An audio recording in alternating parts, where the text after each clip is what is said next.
The mystery of the మోక్ష island. Disclaimer, ఇది adult TV show. పర్లేదు, సిరీస్ నాకైతే యావరేజ్ అనిపించింది. ఈ సిరీస్ సర్వైవల్ థ్రిల్లర్ జోనర్లో ఉంటుంది. ఈ స్టోరీని ప్రశాంత్ వర్మ మరియు సంజీవ్ రాజ్ గారు రాశారు. అనీష్ కుర్విల్లా గారు దీనిని డైరెక్ట్ చేశారు. ఆల్మోస్ట్ 4 hours ఆఫ్ రన్ టైమ్తో 8 episodes హాట్స్టార్లో స్ట్రీమ్ అవుతుంది.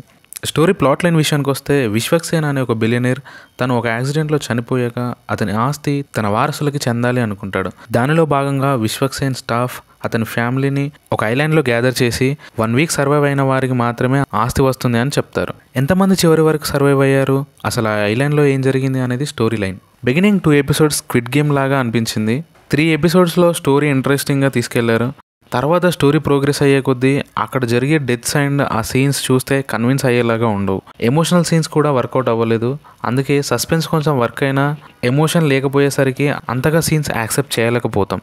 డబ్బుల కోసం వచ్చిన ఫ్యామిలీస్ అసలు అవేవి సంబంధం లేకుండా మిస్ అవ్వడం, చావడం ఏది కన్విన్సింగ్గా లేవు. తోస్తే చిన్నగా నెట్టేస్తే చనిపోవడం లాగా ఉంటాయి.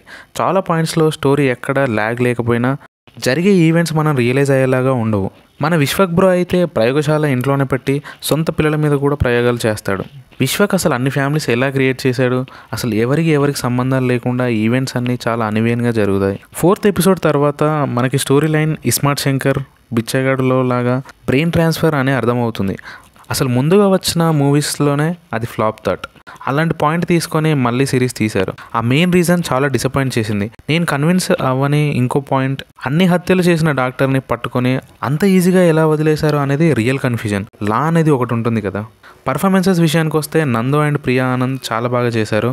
మిగిలిన వారు వాళ్ళకున్న రోల్స్లో బాగానే చేశారు. తేజస్వి గారి పర్ఫార్మెన్స్ చాలా చోట్ల చేయాల్సిన దానికంటే చాలా ఓవర్ యాక్షన్ చేసింది. సిరీస్లో బీజిఎం కూడా బాగుంది. ఇంకా స్టోరీ మెయిన్ ఐడియా ఇంకా సస్పెన్స్ సీన్స్ మీద ఇంకొంచెం వర్క్ చేస్తే బాగుండేది అనిపించింది.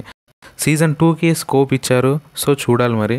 నా రేటింగ్ ఈ సిరీస్కి 2.75/5. అంతగా హోప్స్ పెట్టుకోకుండా టైంపాస్కి చూసేయచ్చు. Streaming in Hotstar. That's it for the video. Don't forget to like, share and subscribe to OTT content reviews.